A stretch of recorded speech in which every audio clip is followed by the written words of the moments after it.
नमस्कार दोस्तों, स्वागत है आपका अपने YouTube channel Rahul Savarna GS पर।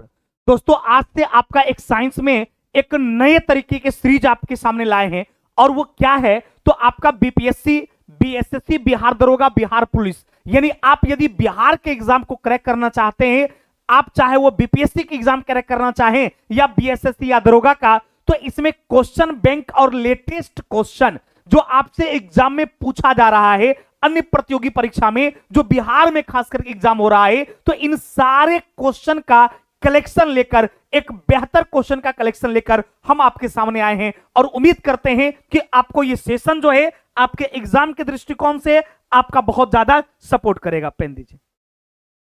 क्लियर? तो हम उम्मीद करते हैं यदि आप नए हैं तो हमारे चैनल को जरूर आप लोग सब्सक्राइब कर लेंगे, इसको शेयर करेंगे, इस वीडियोस को इसको लाइक और कमेंट भी करेंगे ताकि आपके दोस्त भी इस सेशन से जुड़ सके। तो आपके लिए एक बेहतर सा सेशन है और सभी परीक्षाओं का एक बेहतर निचोड़ है। मतलब कि इस क्वेश्चन के डिस्कशन के बाद आपके आने वाले एग्जाम में या फिर प्रीवियस एग्जाम का यदि आप क्वेश्चन बनाएंगे तो आपसे 100% क्वेश्चन बनेगा, यानी 100% क्वेश्चन जो है वो आपसे बनेगा। तो एक एक प्रश्न को हम लोग देखते हुए आगे की ओर बढ़ेंगे और आप लोग को यदि ये सेशन अच्छा लगे, इस तरह के सवाल अच्छा लगे, तो आप लोग कमेंट जरूर करेंगे, लाइक जरूर करेंगे और इस वीडियो को शेयर करेंगे ताकि आपके दोस्त भी इस सेशन से जुड़ सके। तो चलिए आइए देखते हैं मेरे दोस्त कि सबसे पहला सवाल आपका क्या कहता है।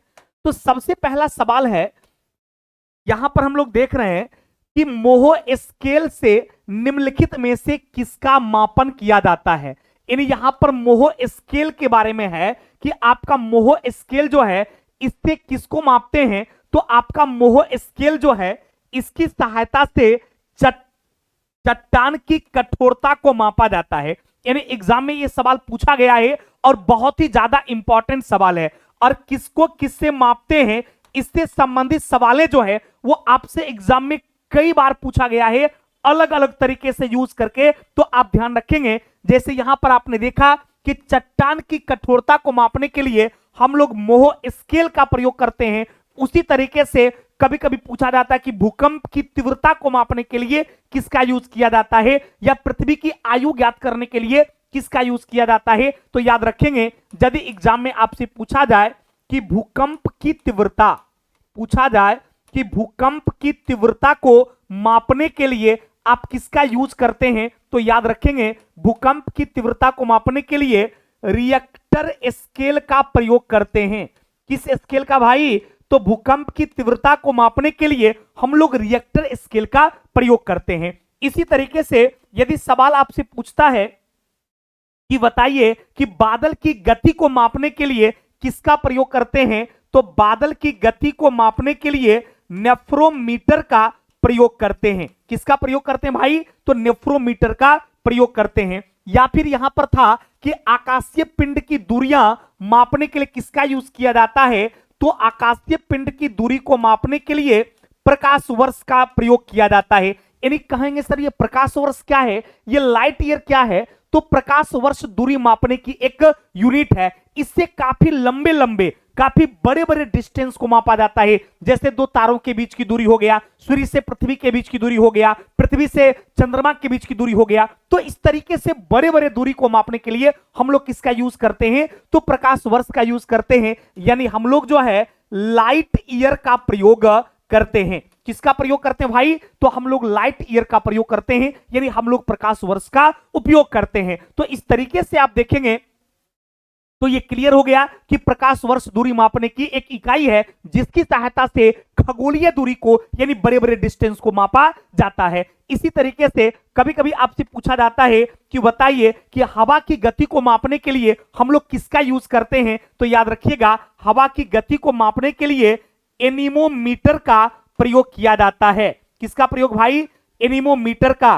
किसके लिए? तो हवा की गति के लिए। एग्जाम में क्वेश्चन पूछा जाता है कि हवा की गति को मापने के लिए किसका प्रयोग करेंगे, तो एनीमोमीटर का प्रयोग करेंगे। बादल की गति को मापने के लिए किसका यूज करेंगे, तो बादल की गति को मापने के लिए नेफ्रोमीटर का प्रयोग करेंगे। तो इस तरीके के विभिन्न सवाल जो आपसे एग्जाम में बार बार पूछे जाते हैं, मैंने उस पर डिस्कस किया। यानी इस एक प्रश्न से आपके 5 से 6 प्रश्न यहां पर क्लियर हो गया, और इन सबको एकदम दिमाग में भी नोट कर लेना है और कॉपी में भी नोट करके लिखना है और ध्यान रखना है, ताकि आने वाले एग्जाम में किसी भी डाटा से क्वेश्चन पूछा जाए तो आराम से आप जवाब दे सकते हैं। और उम्मीद करते हैं मेरे दोस्त ये क्वेश्चन और ये डिस्कशन आपको बहुत अच्छा जरूर लग रहा होगा, तो आप लोग जरूर लाइक बटन दबा देंगे, कमेंट भी करेंगे और शेयर भी करेंगे, ताकि आपके दोस्त भी इससे जुड़ सके। और नए हैं तो हमारे चैनल को सब्सक्राइब आप लोग मेरे दोस्त जरूर कर लीजिए। चलते हैं अगले प्रश्न की ओर।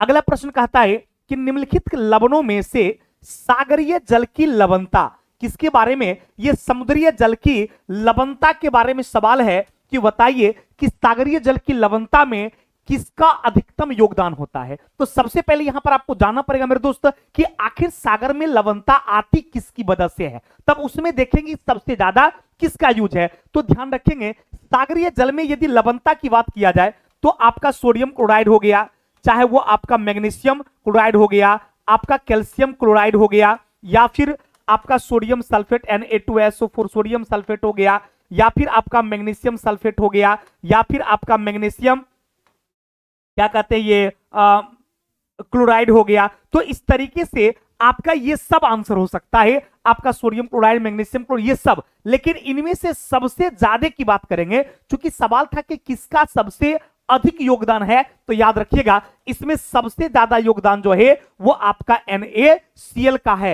यानी सोडियम क्लोराइड का यूज जो है इसमें मैक्सिमम किया जाता है। तो अब ऑप्शन देखेंगे तो कैल्शियम सल्फेट है, मैग्नीशियम क्लोराइड है, मैग्नीशियम सल्फेट है, सोडियम क्लोराइड है। तो क्लियर हो गया कि सबसे ज्यादा योगदान की बात करेगा तो सबसे ज्यादा योगदान किसका है, तो NaCl का है, अर्थात सोडियम क्लोराइड का है। अब एक नॉर्मल क्वेश्चन ये पूछा जाए कि जल में आखिर लवणता किसकी वजह से आती है, तो sodium chloride, magnesium chloride, calcium chloride, sodium sulphate, magnesium sulphate, calcium sulphate, इन सब की वजह से लवणता आती है। लेकिन सर्वाधिक की बात करेगा कि सबसे ज्यादा योगदान किसका है, तो आप याद रखेंगे सबसे ज्यादा योगदान जो है वो आपका NaCl का है, अर्थात सोडियम क्लोराइड का योगदान सबसे ज्यादा है। तो आपका आंसर जो है ये ऑप्शन नंबर डी हो गया। कोई कंफ्यूजन? और ये सब क्या है, इसमें लवणता का कारण है। और क्वेश्चन पूछा जाए कि नदी की अपेक्षा समुद्र में तैरना आसान क्यों होता है, क्योंकि नदी की अपेक्षा समुद्र में तैरना इसलिए आसान होता है क्योंकि समुद्र के जल का डेंसिटी ज्यादा होता है और नदी के जल का डेंसिटी कम होता है।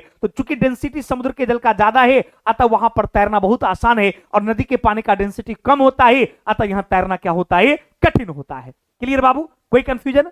चलिए एकदम इसी तरीके से लगातार इस सेशन में बने रहे, हर एक प्रश्न को आप देखें, ना जाने कौन सी प्रश्न आपकी एग्जाम में आपसे बनेगा और आपकी तकदीर और तस्वीर बदल जाएगी। इसलिए लगातार इससे जुड़े रहें इस सेशन से, और आप लोग शेयर भी करते रहें। और डेली शाम के 7 बजे और सुबह के 10 बजे आप हमारे चैनल पे जरूर आएं, और एक बेहतर सेशन लेकर जो आपके बिहार प्रतियोगी परीक्षा के लिए हम आते हैं उसमें आपको बहुत ज्यादा सपोर्ट करेगा, इतना विश्वास कीजिएगा, और बढ़िया तरीका से एक एक क्वेश्चन को देखते जाइएगा।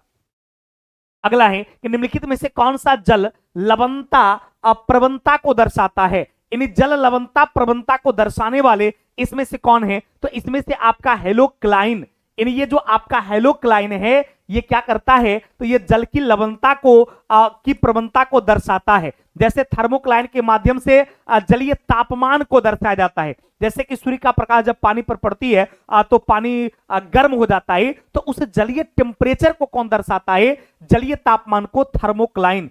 याद रखिएगा जलीय तापमान जो है, जलीय तापमान को दर्शाने के लिए कौन जिम्मेवार है, तो जलीय तापमान को दर्शाता कौन है, तो आपको थर्मोक्लाइन।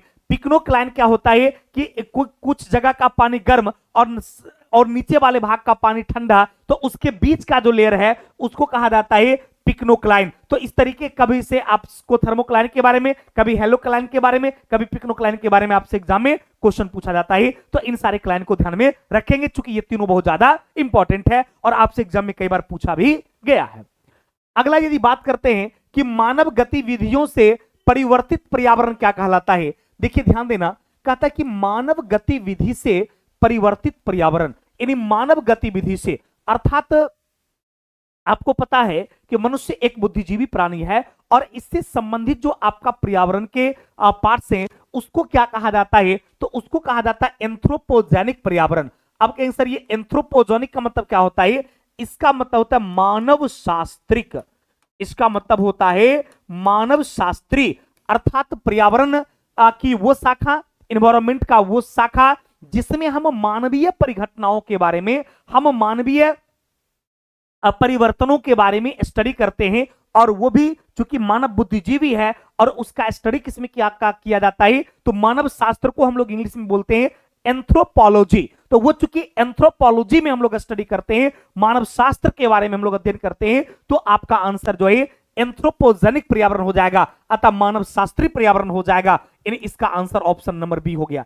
यदि नैसर्गिक पर्यावरण की बात करते हैं तो नैसर्गिक पर्यावरण में क्या है कि आपका सभी जीव जंतु, पेड़ पौधे का जो अन्य जीव जंतु के साथ जो है एक आपसी संबंध है, वो उसके नैसर्गिक पर्यावरण के नाम से जाना जाता है। शहर का जो पर्यावरण है, जहां पर की बहुत ज्यादा प्रदूषण देखने को मिलता है, जहां पर पेड़ की काफी मात्रा कम दिखती है, आबादी बहुत ज्यादा दिखता है, तो इस तरीके के जो एनवायरनमेंट का मतलब यहां निर्माण हुआ है, इसको कहा जाता है शहरी पर्यावरण। और आधुनिक पर्यावरण का संबंध किससे है? तो आधुनिक पर्यावरण जो वर्तमान समय में आप देख रहे हैं कि आप गर्मी के मौसम में गर्मी बर्दाश्त नहीं कर पा रहे हैं, ठंडी के मौसम में ठंडी बर्दाश्त नहीं कर पाते हैं, ठंडी के मौसम में आपको बॉयलर चाहिए और गर्मी के मौसम में आपको AC cooler fan this that चाहिए। तो इस तरीके के पर्यावरण जो आप क्रिएट कर रहे हैं मॉडर्न तरीके से, आप इस कल्चर को डेवलप करके आप उसमें अपना जीवन यापन करते हैं, तो वो आपका आधुनिक पर्यावरण है। तो इस तरीके से यह मानव शास्त्र से संबंधित पर्यावरण था, मानव गतिविधि के बारे में चर्चा किया था,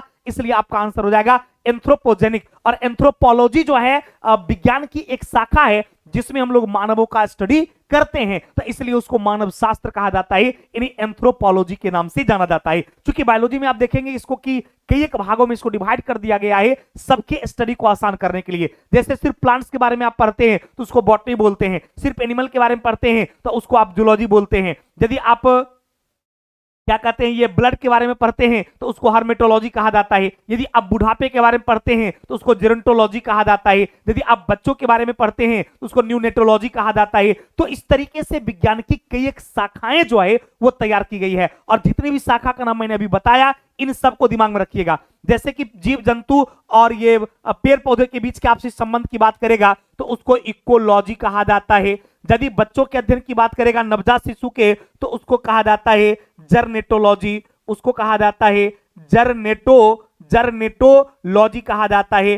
ब्लड के अध्ययन को हर्मेटोलॉजी कहा जाता है। तो इस तरीके से विज्ञान की कई एक शाखाएं, कई एक ब्रांच तैयार किया गया है जिसमें हम लोग अलग अलग चीजों का स्टडी करते हैं।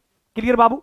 चलिए अगला सवाल है कि पौधे किस प्रकार का जल अवशोषित करता है, यानी पौधे किस प्रकार के जल का अवशोषण करता है। तो ध्यान देंगे, पौधे जो जल को एब्जॉर्ब करता है उस जल को कहा जाता है केशकीय जल कहा जाता है। क्या कहा जाता है? पौधे किस प्रकार का जल अवशोषित करता है तो वह केशकीय जल, अर्थात पौधे जो होता है उसकी जड़ में कई एक केशनली जो है लगा रहता है, जिसको आप रेशेदार जड़ भी कहते हैं। तो कई एक रेशेदार जड़ लगा रहता है और वही जड़ क्या करता है कि जल को एब्जॉर्ब करता है। जैसे यहां पर दो तरह का जड़ होता है, एक ये मोटा जड़ होता है जिसको आप टॉप रूट बोलते हैं, और इसी मोटे जड़ के बाद क्या होता है उसमें कई एक इस तरीके से धागा नुमा जो है जड़ लगा रहता है। इस तरीके से कई एक रूट हेयर लगा रहता है, अर्थात रोम जड़ लगा रहता है, केस जड़ लगा रहता है, और इस केस जड़ के माध्यम से ही ये क्या करता है जल को कह सकते हैं खनिज लवण और जल। ध्यान रखना है, खनिज लवण एवं जल जो है, इस खनिज लवण एवं जल को क्या करता है ये एब्जॉर्ब करता है। तो इस खनिज लवण और जल को ये एब्जॉर्ब करता है, और इसमें एक नलिका रहती है, किसमें? तना में। उस नलिका को कहा जाता है जाइलम, और इस जाइलम की सहायता से इस जल को क्या किया जाता है पौधे के सबसे ऊपरी भाग अर्थात पत्ते तक पहुंचाया जाता है, और पुनः वो पत्ता क्या करती है भोजन बनाती है, और पुनः वो पत्ता भोजन बनाकर जो है क्या करती है पौधे के विभिन्न भागों को देने का काम करती है। तभी वो प्लांट्स जो है, तभी वो पौधा जो है वो आपका जीवित रहता है। तो इस तरीके से आप कह सकते हैं कि इसमें केसी जल जो है इसी को पेड़ पौधे एब्जॉर्ब करती है, और जल का वहन पेड़ पौधे में होता किसके माध्यम से है तो जाइलम के माध्यम से। याद रखिएगा, जौ से जल और जौ से जाइलम। कभी कभी डायरेक्ट एग्जाम में सवाल ही पूछ देती है कि जल का वाहन निम्नलिखित में से कौन करता है, तो याद रखिएगा जल का वाहन जो है वो जाइलम के माध्यम से होता है। इसी तरीके से दूसरा एक नलिका लगी रहती है, उसको कहा जाता है फ्लोएम। क्या कहा जाता है भाई? तो उसको फ्लोएम कहा जाता है। और एग्जाम में जब सवाल आपसे पूछता है कि बताइए भोजन का वाहन पेड़ पौधे में किसके माध्यम से किया जाता है, तो इस भोजन का वाहन जो है पेड़ पौधे में वो फ्लोएम के माध्यम से होता है। जल का वाहन जाइलम करेगा और भोजन का वाहन यानी फूड का वाहन फ्लोएम। तो याद रखिएगा फ से फूड और फ से फ्लोएम, फ से फूड और फ से फ्लोएम, यानी भोजन का माध्यम वाहन जो है वो आपको फ्लोएम के माध्यम से होता है। क्लियर? उम्मीद करते हैं मेरे दोस्त ये पूरी कॉन्सेप्ट जो है एकदम आपको क्लियर हो गया होगा। और आप लोग जरूर इस वीडियो को शेयर कीजिए ताकि आपके दोस्त भी इससे जुड़ सके और उसे भी बहुत ज्यादा फायदा मिल सके। और आप नए हैं तो जरूर सब्सक्राइब कर लीजिएगा मेरे दोस्त, लाइक और कमेंट कीजिए, क्योंकि आपकी एक एक कमेंट जो है वो हजारों बच्चों को इंस्पायर का काम करता है, हजारों बच्चों के बीच इस वीडियोज को भेजने का काम करता है। इसलिए आप लोग जरूर जैसा भी आपको समझ में आए, जिस भी तरीका से ये वीडियोज आपको हेल्प पहुंचाता हो, आप जरूर कमेंट कीजिए और किसी भी तरीके से आप लाइक और कमेंट जरूर कीजिए। जैसा आपको लगता है आपके लिए यूजफुल है या हार्मफुल है, जैसा लगे आपको लगता है कि क्लास आपका पर डे चलनी चाहिए, आपके लिए काफी फायदा कारक है, तो आप लोग प्रतिदिन जो है हर वीडियोज में जो चूंकि आपके लिए कितना वक्त निकाल कर हम आपके सामने आते हैं और हम आपको मदद करने का प्रयास करते हैं बिल्कुल फ्री में। ये YouTube की क्लास बिल्कुल फ्री की क्लास होती है और आपको पता है कि हजारों बच्चे जो है, लाखों बच्चे आज इससे फायदा लेकर अपने ऊंचे ऊंचे पद पर गए हैं। इसलिए आज इसका वैल्यू जो है YouTube की दुनिया एक अलग दुनिया आ गई है और गरीब से गरीब बच्चे, असहाय से असहाय, दिव्यांग से दिव्यांग बच्चे अपने घर में बैठकर इन चीजों को देख पाते हैं, सुन पाते हैं और वहां से भी यदि वो रेगुलर इसको फॉलो करते हैं तो उनको बहुत ज्यादा हेल्प मिलती है। तो आप लोग जरूर उन बच्चों तक इस वीडियो को शेयर करके पहुंचाइए जो शहर नहीं आ पाते हैं, जो पैसे के अभाव में शहर में नहीं पढ़ सकते हैं, वो समाज की अंतिम पंक्ति में बैठकर भी इस एजुकेशन को ले सके और वो भी अपने एग्जाम को क्रैक कर सके। वहां तक आप लोग शेयर करके इस वीडियोज को जरूर पहुंचाने में मदद कीजिए। अगला है कि निम्नलिखित में से कौन सा पौधे के लिए अनिवार्य सूक्ष्म पोषक तत्व नहीं है? देखिए प्लांट के लिए बोरोन की भी आवश्यकता होती है, जस्ता का भी आवश्यकता होता है, तांबा का, लेकिन आपको प्लांट्स के लिए, पेड़ पौधे के लिए सोडियम की कोई उपयोगिता नहीं होती है। इसलिए आपका आंसर क्या हो जाएगा? तो आपका आंसर जो है वो आपका सोडियम हो जाएगा। क्लियर? आपका आंसर कौन हो जाएगा? सोडियम। ये प्लांट्स के लिए कहीं से भी उपयोगी नहीं है। और सबसे बड़ी बात, यहां जिन तत्वों के बारे में ज्यादा आपसे एग्जाम में सवाल पूछी जाती है वो तत्व आपका मैग्नीशियम है और उसकी क्या अहम योगदान आपके प्लांट में है और उससे क्या क्वेश्चन पूछी जाती है, उस बात को आप गौर कीजिएगा। तो आपका पौधे जो होता है, इसकी पत्ती के बारे में आपको पता होगा, नहीं तो जान लीजिए इसकी पत्ती जो है, पत्ती का रंग की बात किया जाएगा कि पौधे के पत्ती का रंग कैसा होता है, तो आप जवाब देंगे कि सर पौधे की पत्ती का रंग जो है वो ग्रीन कलर का होता है, अर्थात हरा होता है। और तब जाके क्वेश्चन थोड़ा अंदर जाता है तो पूछता है कि बताइए पौधे की पत्ती का रंग आखिर हरा क्यों होता है? तो ध्यान रखेंगे पौधे की पत्ती का रंग हरा इसलिए होता है क्योंकि पौधे जो है उसमें क्लोरोफिल पाया जाता है। क्या पाया जाता भाई?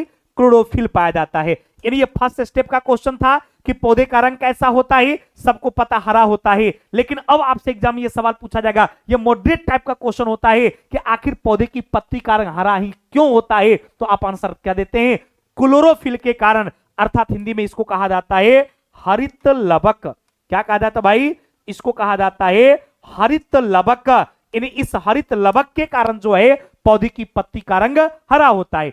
तीसरा स्टेप थोड़ा और डेप्थ में जब जाता है तो तीसरा स्टेप से सवाल पूछता है कि आखिर क्लोरोफिल में कौन ऐसा एलिमेंट्स है, क्लोरोफिल में कौन ऐसा तत्व है जिसके कारण पौधे की पत्ती का रंग हरा होता है? तो याद रखिएगा इसमें आपका क्या है? मैग्नीशियम है। इस मैग्नीशियम तत्व के कारण क्लोरोफिल हरा होता है और इस क्लोरोफिल के कारण पत्ती का रंग हरा होता है। इस बात को हमेशा ध्यान रखिएगा।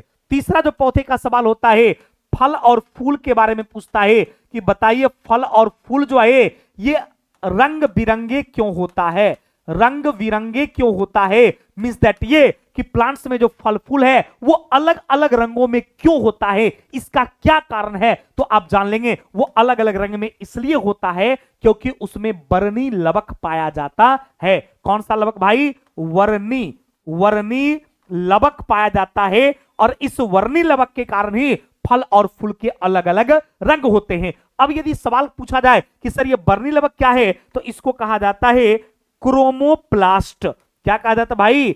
इसको क्रोमोप्लास्ट कहा जाता है। यानी वर्णी लवक के कारण जो है पौधे के फूल और फल जो हैं वो अलग अलग कलर में आपको दिखाई देते हैं। क्लियर मेरे दोस्त?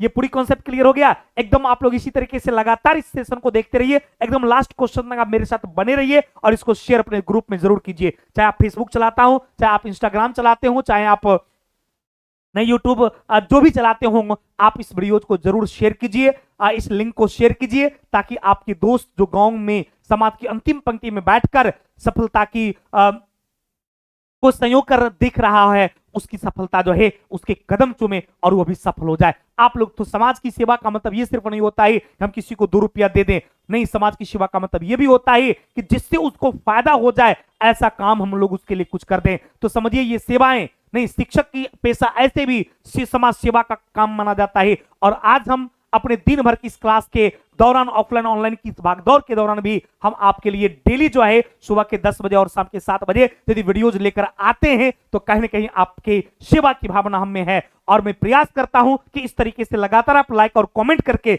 आप हमें यह प्यार देते रहें ताकि मैं आपकी सेवा लगातार करता रहूं। आपके हर एग्जाम के दृष्टिकोण से मैं आपको अलग अलग तरीके के क्वेश्चन लेकर जरूर आऊंगा। सुबह में 10 बजे बीपीएससी शिक्षक भर्ती के लिए आते हैं, स्पेशल शिक्षक भर्ती के साथ साथ आप यदि अन्य प्रतियोगी परीक्षा जैसे सेंट्रल गवर्नमेंट का हो या स्टेट गवर्नमेंट का हो, जहां एनसीईआरटी एससीईआरटी से सवाल पूछे जाते हैं, उसका टॉपिक वाइज डिस्कशन लेकर जो है हम सुबह में 10 बजे आपके लिए आते हैं। तो आप उस सेशन को भी जरूर देखिए। और प्ले लिस्ट में जाइएगा तो एनसीईआरटी एससीईआरटी का अलग से एक सीरीज भी हमारे यहाँ है, आप उस सीरीज से भी क्वेश्चन को क्या कर देख सकते हैं। हर एग्जाम के लिए महामैराथन का सीरीज है, आप वहां से मैराथन भी देख सकते हैं। टॉपिक वाइज न्यूमेरिकल भी हम ऑलरेडी पढ़ा चुके हैं, तो आप वहां से प्ले लिस्ट में जाकर टॉपिक वाइज न्यूमेरिकल सेशन को भी देख सकते हैं। तो इस तरीके से आपके लिए ये सेवा की भाव से जो मैंने दिया है आप उसे जरूर लेने का काम करेंगे। क्लियर? अगला सवाल है कि निम्नलिखित रोगों में से कौन सा टाइगर मच्छर द्वारा संचारित नहीं होता है? ध्यान रखिएगा, ये नहीं के बारे में पूछा कि जो टाइगर मच्छर से संचारित नहीं होता है, आपको वो आंसर देना है। जैसे पित्त ज्वर की बात करेंगे, ये टाइगर मच्छर से होता है, चिकनगुनिया भी टाइगर मच्छर से होता है, डेंगू भी, ये सब का सब हो जाएगा। तो आंसर क्या होगा? आंसर आपका मलेरिया हो जाएगा। अब कहेंगे सर ये मलेरिया किससे होता है? तो ये आपको होता है मादा एनोफ्लीज, मादा एनोफ्लीज मच्छर के काटने से कौन सी बीमारी होती है? तो वो आपका मलेरिया हो जाएगा। इसलिए आंसर क्या होगा? आपका ऑप्शन नंबर डी। कभी कभी डायरेक्ट एग्जाम में सवाल पूछी जाती है कि मलेरिया बीमारी किसके कारण से होता है, तो आप आंसर क्या दोगे? मादा एनोफ्लीज मच्छर के काटने से ये मलेरिया बीमारी होती है। अगला सवाल है कि इंसुलिन एक प्रकार का है, ये इंसुलिन क्या है आपको पता है? ये आपका इंसुलिन जो है मेरे दोस्त, ये इंसुलिन जो है ये एक प्रकार का हार्मोन है, इंसुलिन हार्मोन है। और ये निकलती कहां से है? तो ये आपका बीटा सेल से निकलती है। और बीटा सेल किसका पार्ट्स है? तो याद रखिएगा ये आपका अग्नाशय के अंतर्गत जो आपका बीटा सेल आता है, इन अग्नाशय को इंग्लिश में क्या कहा जाता है? पेनक्रियाज। ये जो आपका पेनक्रियाज है आपका अग्नाशय है, इसी अग्नाशय में की अंतःस्रावी ग्रंथि जो होती है उसी में 3 प्रकार की कोशिकाएं पाई जाती है। अब याद रखना है कि अग्नाशय में 2 प्रकार की ग्रंथि पाई जाती है, एक आपका अंतःस्रावी ग्रंथि, अंतःस्रावी ग्रंथि, और दूसरा आपका कौन सा है? तो दूसरा आपका है वाहे श्रावी ग्रंथि। तो एक अंतःस्रावी ग्रंथि और दूसरा हो गया बाह्यस्रावी ग्रंथि। इसलिए याद रखिएगा अग्नाशय को क्या कहा जाता है? तो मिक्स्ड मिक्स्ड ग्लैंड कहा जाता है। क्योंकि एग्जाम में सवाल पूछा जाता है कि आपके शरीर में कौन ऐसी ग्रंथि है जिसे मिश्रित ग्रंथि के नाम से जाना जाता है, तो याद रखिएगा मिक्स्ड ग्रंथि के नाम से जो है वो आपका पेनक्रियाज को जाना जाता है, क्योंकि इसमें इंटरनल और एक्सटर्नल दोनों प्रकार की ग्रंथियां पाई जाती है। और इसी का जो अंतःस्रावी ग्रंथि है इसी में 3 प्रकार की कोशिकाएं होती है, जिससे 3 अलग अलग हार्मोन निकलता है। एक से ग्लूकेगोन हार्मोन निकलता है, एक से आपको इंसुलिन हार्मोन निकलता है, और एक से सोमेटोस्टेटिन हार्मोन निकलता है। और ये इंसुलिन हार्मोन किससे निकलता है? तो आपको बीटा सेल से। और इसका काम क्या है? तो याद रखिएगा इसका काम है ग्लूकोज को नियंत्रित करना, आपके बॉडी में ग्लूकोज को कंट्रोल करने का काम कौन करता है? तो यही इंसुलिन हार्मोन करता है। यदि इसकी शरीर में कमी हो जाएगी तो स्वाभाविक है ब्लड की में ग्लूकोज की मात्रा बहुत ज्यादा बढ़ने लगेगी, और जब बहुत ज्यादा बढ़ने लगेगी तो इस बीमारी को डायबिटीज कहा जाता है।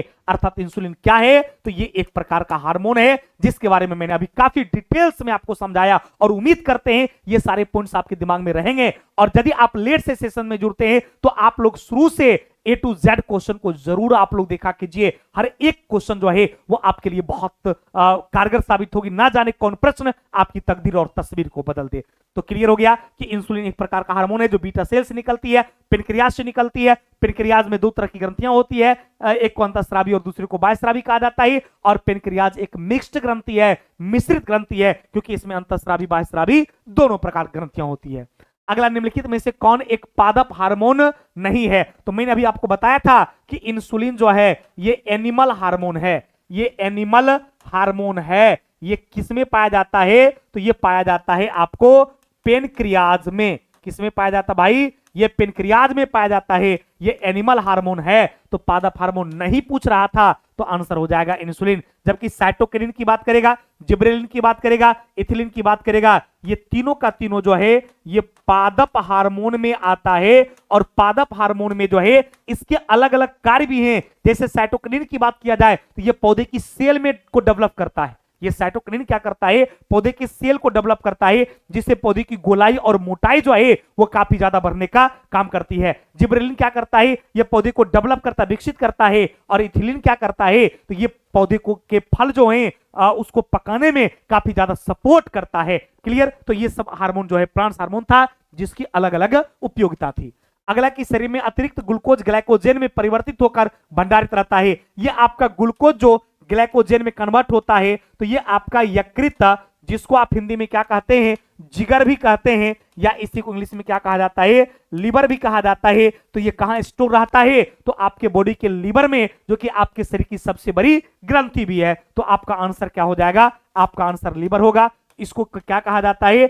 जिगर कहा जाता है। और कभी कभी हमें सवाल पूछती है कि शरीर की सबसे बड़ी ग्रंथि कौन है? तो याद रखिएगा, सबसे बड़ी ग्रंथि की बात करेगा, सबसे बड़ी ग्रंथि की बात करेगा तो सबसे बड़ी ग्रंथि में किसका नाम आएगा? तो आपको लीवर का नाम आएगा। उम्मीद करते हैं ये सेशन आप लोगों को मेरे दोस्त बहुत अच्छा लगा होगा। तो आप लोग लाइक और कमेंट जरूर करेंगे, शेयर भी जरूर करेंगे। और एकदम कमेंट और लाइक करें मेरे दोस्त, पैसा नहीं लगता है, इसलिए हमेशा ध्यान रखिए। आप लोग हर वीडियो में जहां भी आप देखते हैं तो आप लोग लाइक और कमेंट जरूर किया कीजिए। थैंक यू वेरी मच, बहुत बहुत धन्यवाद।